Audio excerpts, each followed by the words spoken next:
फिर से एक बार आप सभी का वेलकम है और आज मैं आपके लिए लेकर आया हूँ घन और वर्ग। तो दोस्तों, घन और वर्ग में क्या अंतर होता है इस पर आज अपन चर्चा करेंगे। बहुत ही नॉर्मल और बेसिक सा टॉपिक है, पर बहुत से हमारे साथी बंधु ऐसे होंगे जिनको अभी तक घन और वर्ग के अंदर जो अंतर होता है वो पता नहीं होगा। तो दोस्तों, आज जो है अपन किसी संख्या के घन कैसे निकालते हैं और किसी संख्या के वर्ग कैसे निकालते हैं उसके बारे में अपन चर्चा करेंगे। तो चलते हैं अपने टॉपिक के ऊपर। घन व वर्ग पर हमारे बहुत से ऐसे साथी बंधु होंगे जिनको मतलब पता नहीं होगा कि घन और वर्ग कैसे निकालते हैं। तो अपन ने पहले ही कहा था कि पहले अपन नॉर्मल बेसिक से टॉपिक लाएंगे आपके लिए, जो आपको समझने में आसानी रहेगी और आपकी छोटी छोटी समस्याएं हैं वो बहुत ही आसान तरीके से दूर हो जाएगी। फिर जैसे जैसे अपना लेवल बढ़ेगा अपन आगे बढ़ते जाएंगे और आपको गणित का ज्ञान देते जाएंगे। तो देखिए इधर सबसे पहले घन कैसे निकालते हैं।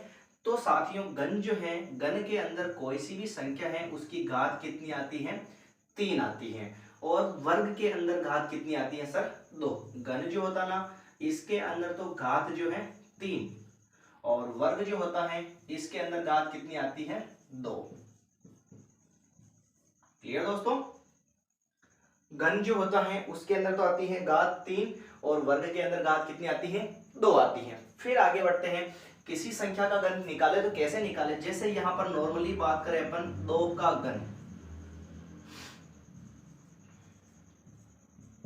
2 का घन की बात करें तो हमने क्या कहा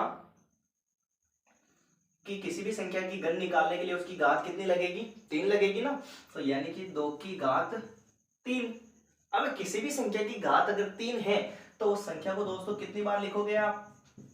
3 बार। 6 7 में अपन ने अच्छे से पढ़ा है। फिर 2 की घात 3 है तो 2 को गुणा करवा दो।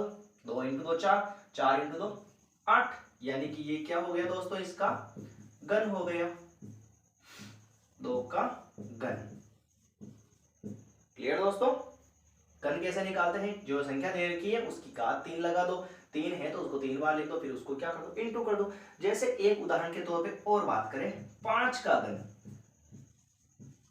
5 का घन साथियों, तो 5 का घन का मतलब 5 की घात कितनी आ जाएगी? 3 आ जाएगी।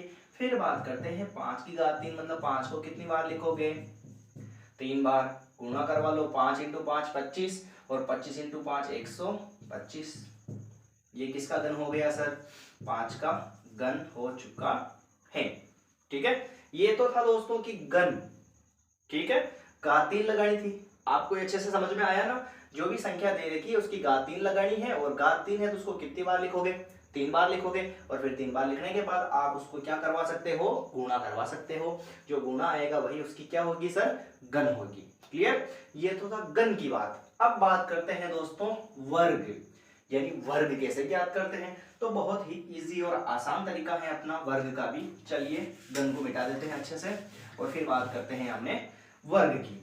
तो वर्ग जो है, वर्ग में बता दिया आपको उसकी घात कितनी लगेगी दोस्तों? 2 लगेगी। तो जैसे इसी की बात करें, 2 का वर्ग। 2 का वर्ग मतलब 2 की घात कितनी लगेगी? 2 लगेगी। तो ये लिख दिया अपन ने 2 की घात 2। और किसी भी संख्या की घात जितनी हो उसको उतनी बार इंटू में लिखना है। 2 की घात 2 यानी 2 इंटू 2 यानी कितना हो गया दोस्तों? 4 हो गया। 5 की बात करें 5 का वर्ग। 5 का वर्ग यानी 5 की घात कितनी आ जाएगी हमारे?